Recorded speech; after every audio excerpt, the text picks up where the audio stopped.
Action method के अंदर आके मैं उस व्यू मॉडल का ऑब्जेक्ट क्रिएट करता हूँ जिसका नाम था स्टूडेंट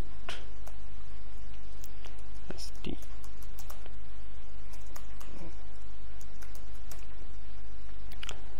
अच्छा, अभी उसको इसका रेफरेंस नहीं मिल रहा ये क्लास कहाँ से है, तो इसके नाम पे कंट्रोल डॉट अगर आप प्रेस करें तो उसके रेफरेंसेस को वो रिजॉल्व कर देगा।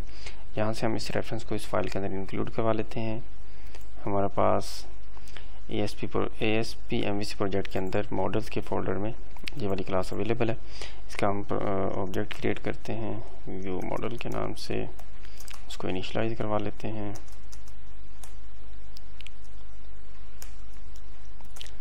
अब मैं इस ऑब्जेक्ट में कुछ वैल्यूज़ असाइन करवाऊंगा। डॉट कोर्स के अंदर मैं बताऊंगा कि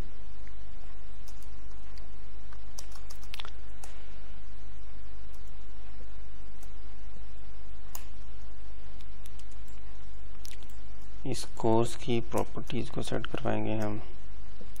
dot name equal to EAD और डॉट कोड इक्वल टू हम कहते हैं कि GCS 001 सपोज। अच्छा, अब इस व्यू मॉडल का दूसरा एक ऑब्जेक्ट है list of students.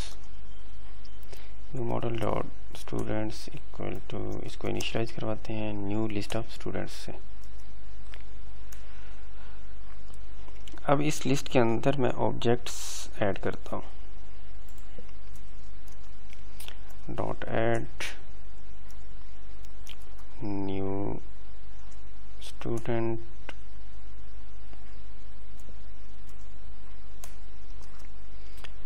Name equal to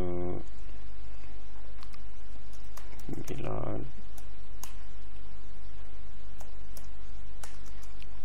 role number equal to 15,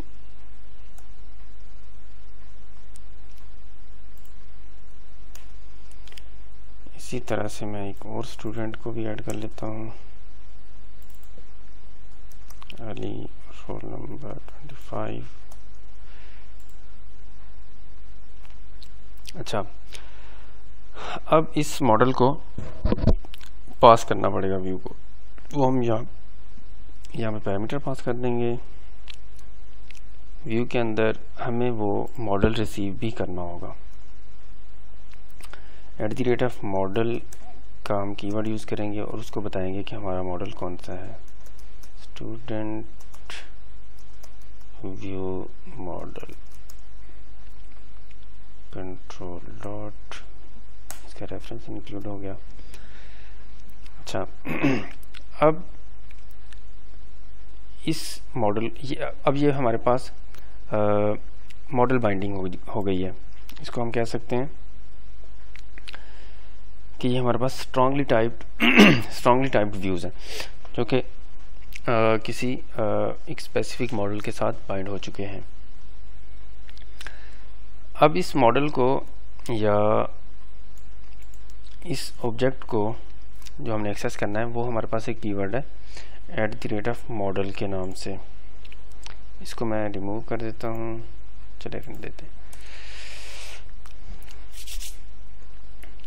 यहाँ पे मैं हेडिंग लगाता हूँ एक H3 @model। ये चीज़ नोट कीजिएगा कि जब हमने मॉडल का रेफरेंस देना है तो हमारे पास M स्मॉल है, यहाँ पे जब हमने उस मॉडल को यूज़ करना है तो हमारे पास M कैपिटल है। मॉडल डॉट कोर्स का ऑब्जेक्ट, यानी कि इसके अंदर जो कोर्स का ऑब्जेक्ट था उसको और उसकी वैल्यू को गेट करते हैं हम नेम। ये शो हो जाएगा जहाँ पे मैं कहता हूँ कि हमारे पास कोर्स कौन सा है। अब इस कोर्स में स्टूडेंट्स कौन से हैं वो हम डिस्प्ले करवाते हैं।